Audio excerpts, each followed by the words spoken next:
Yes, this is where we challenge two agencies to sell the unsellable, with tonight's winning agency receiving this ultra-absorbent Gruen Trophy, now with wings. It's an old rule that when economic times are tough, the best thing a government can do to distract the population is manufacture a war.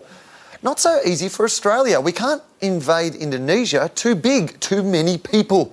How about Antarctica? Too cold. Penguins? Too vicious. Which leaves us with only one option. So can our agencies come up with an ad that will convince us we need to invade New Zealand?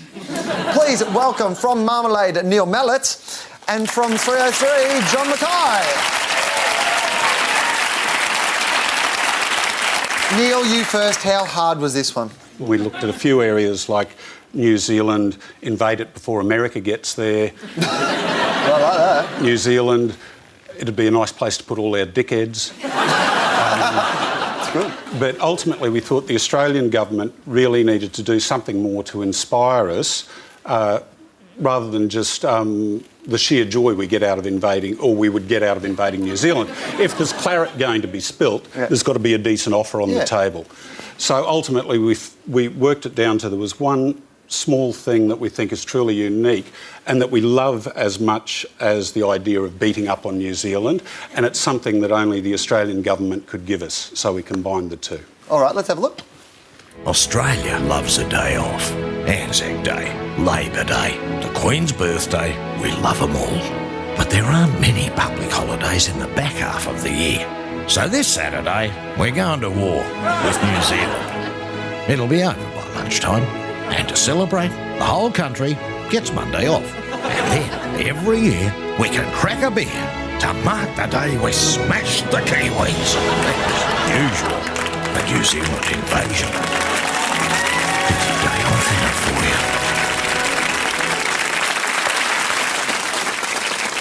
you. You know your market. That's what I liked about that one. John, where did you hit the jackpot? We thought we'd demonise Helen Clark and her government for the terrible direction and dangerous direction she's taking New Zealand, putting us in Australia at great risk. And we thought we'd do that by comparing Helen Clark to Robert Mugabe and her government to the government of Zimbabwe, and rebrand New Zealand New Zimbabwe. But then we thought maybe not, and so instead what we thought we'd do is we'd appropriate millions and millions of dollars of the investment that's gone into advertising New Zealand to Australians through their tourist marketing. And because we think that perhaps they should have taken some of that money and put it into defending their country instead. Oh, that's a good idea. Let's have a look at what you came up with.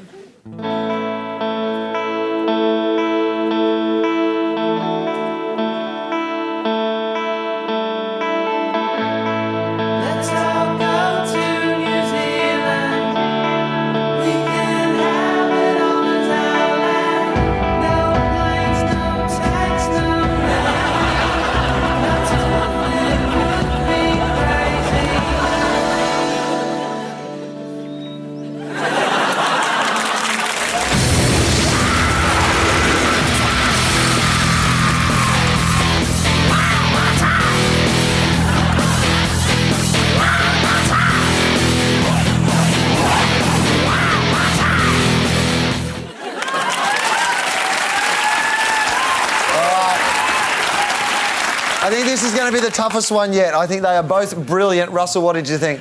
Well, I do love the idea of 100% there for the taking, and using the New Zealand language that we've all got used to with their advertising. And I particularly like the use of the government logo at the end. It looked very official. But then for Marmalade and Neil, you're right, mate. You've got to put an offer on the table in order to get people to change their behaviour. So the idea of a holiday, absolutely, I'm sure that would win. Now, Bridget, dare I ask? Holding myself back, you guys. Over there, ready. No, I agree. Although you're pointing out that you're basically saying your country is shallow. You'll only do something if you get something for free. But hey, come on! Give me a break. Who wants to take my home? So I agree. I think the day off would work the best. Although I do love the 100%. Theirs for the taking. But it's always been. Come on, even we did have a navy, they were rubbish. So, Dan, what did you think, mate? God, invading New Zealand, you had me at hello. Look, I love the fact that we stole their campaign in 100%, but, you know, not voting for the day off would be un-Australian. And finally, Todd? I'm with Dan, the day off. Yeah. You always win an Australian with a day off. Congratulations. Well done. All right, look at this. There we go. You get this handsome trophy made from soap and potato peelings by New Zealand prisoners of war.